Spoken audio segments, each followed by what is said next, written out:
मैले यस्तो खालको बुहारीहरू पनि देखेको छु हैन। आफ्नो श्रीमान भएदेखि कोही नचाहिने के, त्यो श्रीमानलाई जन्माउने बुवा आमालाई पनि यति धेरै घृणा गर्ने, त्यो बुवा आमासँग बस्न खान नरुचाउने के। अनि उसले आफ्नो जन्म दिने आमालाई चाहिँ भगवानको दर्जा दिने, अनि त्यो कर्म दिने सासू आमालाई चाहिँ राक्षसको दर्जा दिने के। अनि उसले यो कुरा बुझेको हुँदैन कि जस्तो व्यवहार उसले कर्म दिने घरमा गरिरहेको छ नि, त्यस्तै व्यवहार उसको माइतमा भाउजू र बुहारीले त्यो उसको आमालाई गरिरहेको हुन्छ क्या। त्यो घुमिफिरी सटापटा हुँदो रहेछ क्या। भगवानले नै त्यस्तै पारिदिनु हुँदो रहेछ, त्यस्तै जुराइदिनु हुँदो रहेछ होइन। मैले धेरै मान्छेको यस्तो देखेको छु क्या। एउटा बुहारीको हातमा हुन्छ क्या घरलाई स्वर्ग बनाउने कि नर्क बनाउने भनेर, बुझ्नुभयो नि।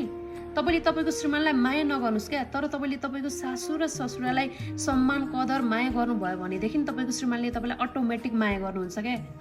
तपाईँले नसोचेको माया दिनुहुन्छ तपाईँको श्रीमानले तपाईँलाई, बुझ्नुभयो नि।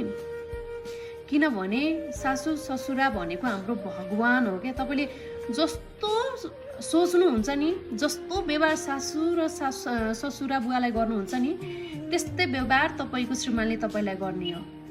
तपाईँलाई माया गरेको हुन्छ भन्न पो सक्दैन यार, मनमा फिल त गर्छ नि त, मेरो आमा बुवालाई किन मेरो श्रीमतीले यस्तो व्यवहार गरिरहेको छ भन्ने एउटा पुरुषको मनमा पर्छ क्या, बुझ्नुभयो नि।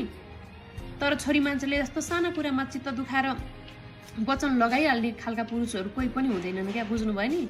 त्यही भएर चाहिँ एउटा नारीको हातमा हुन्छ क्या घरलाई कस्तो बनाउने भनेर।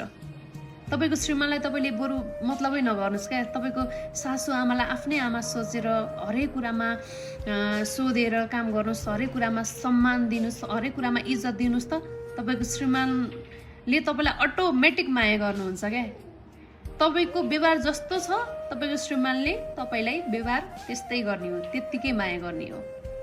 त्यही भएर एउटा नारीको हातमा हुन्छ घरलाई स्वर्ग बनाउने कि नर्क बनाउने भनेर, बुझ्नुभयो नि।